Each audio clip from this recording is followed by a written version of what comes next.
when you have to wait, remember what is true. We got 2 new dance moves for you this week. One of them is the leg cross. It's where you go like this. And then we have the arm spin. It's where you just take your arms, go like this. You spin them around. Anyway, you can go like that, like this. But our guessing segment this week is gonna be with this basketball right here. So like as you can see, I'm on our little basketball court. Our hoop's up there. But it's not gonna be a shot this week. It's gonna be something with me dribbling. So the guessing segment is, can I go through my legs 2 times without dribbling? Ready? Here we go.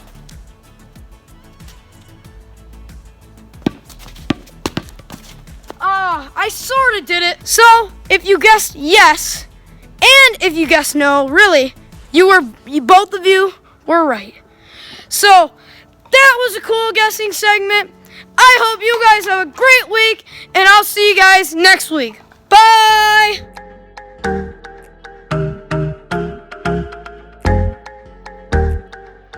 Sometimes it's hard to wait for all the things that I want. Sometimes I kind of feel like it's just taking too long to get the things I want, what I think I need, but I know you know what's best for me. I'm gonna live what I believe. I'm gonna wait, cause I know you're still working. I'm gonna have patience, cause it'll be worth it. I'm gonna have faith, I know you have a purpose. I'm gonna wait, cause I know you're still working on me. Still working on me. I know that sometimes I just need to slow down and trust that you are working all of this out. You know the things I want, what I think I need, but I know you know what's best for me. I'm gonna live what I believe. I'm gonna wait, cause I know you're still working. I'm gonna have patience, cause it'll be worth it. I'm gonna have faith, I know you have a purpose. I'm gonna wait, cause I know you're still working on me. Still working on me. I'm gonna hold up, slow down. I'm gonna trust that you're working it out. I'm gonna hold up, slow down. I'm gonna trust that you're working it out. I'm gonna hold up, slow down. I'm gonna trust that you're working it out. I'm gonna hold up, slow down. I'm gonna trust that you're working it out. I'm gonna wait, cause I know you're still working. I'm gonna have patience, cause it'll be worth it. I'm gonna have faith, I know you have a purpose. I'm gonna wait, cause I know you're still working on me. Still working on me. Still working on me.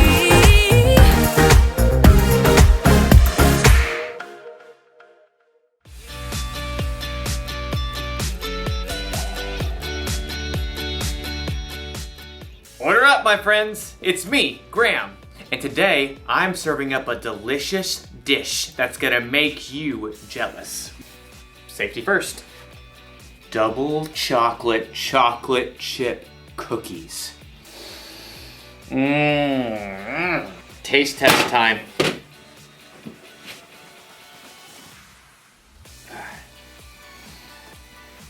I'm just kidding. I'm not gonna eat these now, they're way too hot. I'm gonna have to wait to enjoy this chewy, gooey deliciousness. Which means I'll need patience. Patience is waiting until later for what you want now. It'll be a challenge to wait, but I will do it.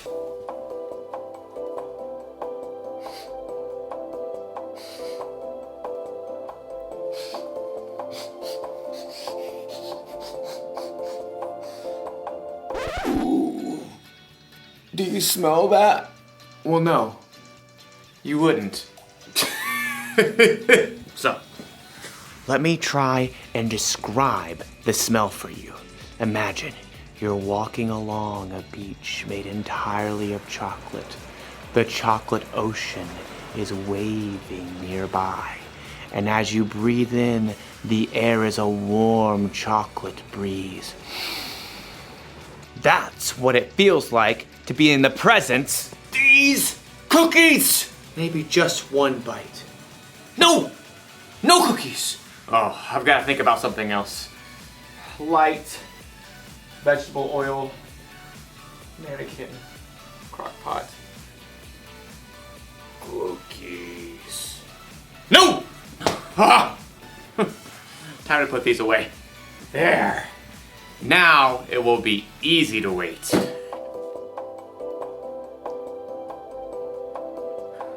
I can still smell them. In today's story, we'll hear about a group of people who are finding it very hard to wait. And they knew better. I'll be here when you get back. The Bible. It's 66 books of history, stories, letters, and poetry that fit together to form God's one big story. The epic adventure of how He created us and loves us so much that He made a way to rescue us. As we travel through the Bible, from Genesis to Revelation, we discover people who met God and found their lives changed forever. Now, for an amazing story, inspired by the book of Exodus, chapter 32, verses 1 through 35. For hundreds of years, God's people lived as slaves in Egypt. They cried out to God, and God rescued them. He led them through the midst of the Red Sea to freedom in the wilderness. And that's where He showed His love and care by providing bread from heaven and water from solid rock. 3 months later, God led His people to Mount Sinai, where they camped at the foot of the mountain in the desert. Moses was called to by God from the mountain. Say to my people, the Israelites, you have seen for yourselves what I did to Egypt. You saw how I carried you on the wings of eagles and brought you to myself. Now obey me completely. If you do, then out of all the nations, you will be my special treasure. Moses shared God's word with the people. We will do everything the Lord has said. God called Moses to meet with Him on the mountaintop. Moses spoke to the elders of the Israelites before he left. Wait here until I come back. My brother Aaron and Hur will stay with you. Anyone who has a problem can go to them. Don't sweat it. We got this. No one can come up. The mountain is holy. Noted. I'll see you soon-ish. Have fun storming the mountain. As Moses and his assistant Joshua began to climb the steep slopes, the glory of God settled on Mount Sinai like thick cloud and burning fire. I will give you stone tablets. They contain the law and commandments I have written to teach the people. Moses stayed within the cloud on top of Mount Sinai, talking with God for 40 days and nights. Meanwhile, back at the camp, the Israelites were growing restless. I'm so, over this desert camping thing. Yeah, that Moses seems kind of unreliable to me. Yeah, what if he's making up all the God stuff? You know, besides the cloud and the Red Sea and food from heaven and all that. He's certainly taking long enough. Hey, Aaron, where's your brother? Aaron shrugged and pointed to the cloud that hovered over the mountain. You know as much as I do. We need someone to really take charge. A God we can see, a God who will lead us.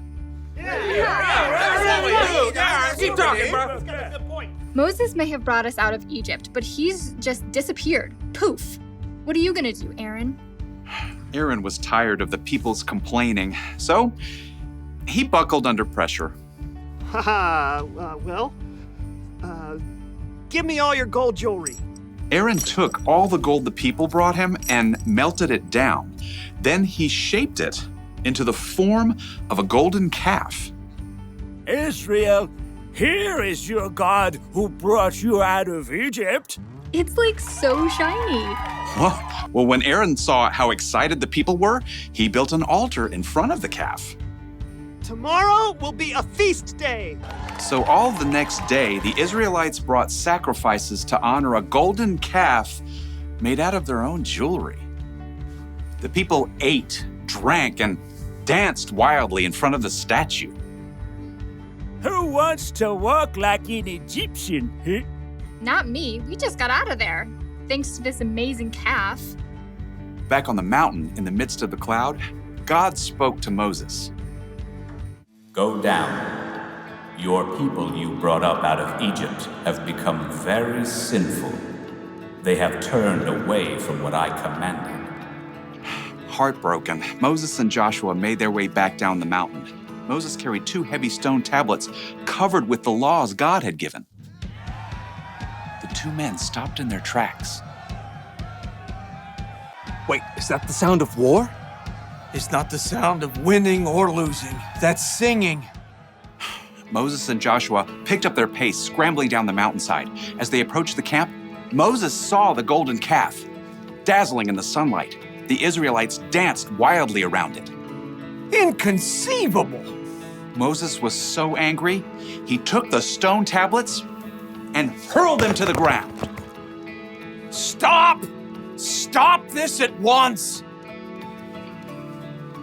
The music and dancing stopped. Moses marched right through the crowd, right up to the golden calf. Aaron tried to sheepishly duck away, but Moses spotted him at once.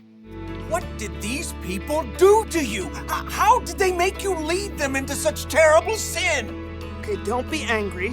You know how these people are. They said, make us a god to lead us. And then they gave me their gold jewelry. And I threw it into the fire, and out came this calf. Aaron couldn't look his brother in the eye. They both knew the true story. Why didn't you wait for me? The people are running wild. We've become a joke to our enemies. Moses toppled the golden calf into the fire to burn. Then he ground the golden calf into a fine powder and scattered it on the water. Drink it, all of you. This is hard to drink. Oh, my stomach feels downright awful. God helped his people over and over, but when they had to wait, they forgot his goodness. They chose their own way, and the consequences weren't so golden.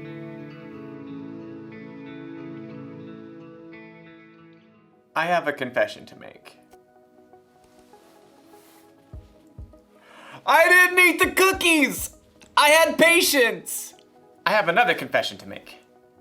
Sometimes I don't have patience. No, sometimes I'm more like the Israelites in the story. I trick myself into thinking I can't wait for what I want. Have you ever done that? Have you ever eaten a snack when you weren't supposed to because you couldn't wait until dinner? Have you ever found the secret hiding place for presents because you couldn't wait until your birthday to find out what you got? A lot of us have done those things even though we know better. Maybe instead of tricking ourselves into thinking we can't wait, we can remember what's true. Instead of eating that snack you're not supposed to, remember it spoils your appetite at dinner time. Instead of sneaking around and looking for presents, remember how happy it makes others when they surprise you. And if you're waiting for something big, some pain to go away or sadness to end, remember what God has done in the past. Remember his miracles. Remember his son, Jesus, who died on a cross for us and who came back to life in 3 days. Ask God to help you control what you think. Here is the one thing to remember today. When you have to wait, remember what's true. It sounds easy to control what you think, but really it takes practice. Start now and who knows? Someday you may find yourself on a chocolate beach, near a chocolate ocean, feeling a warm chocolate breeze. Ew, chocolate seagull. Well, I don't think I'm hungry anymore.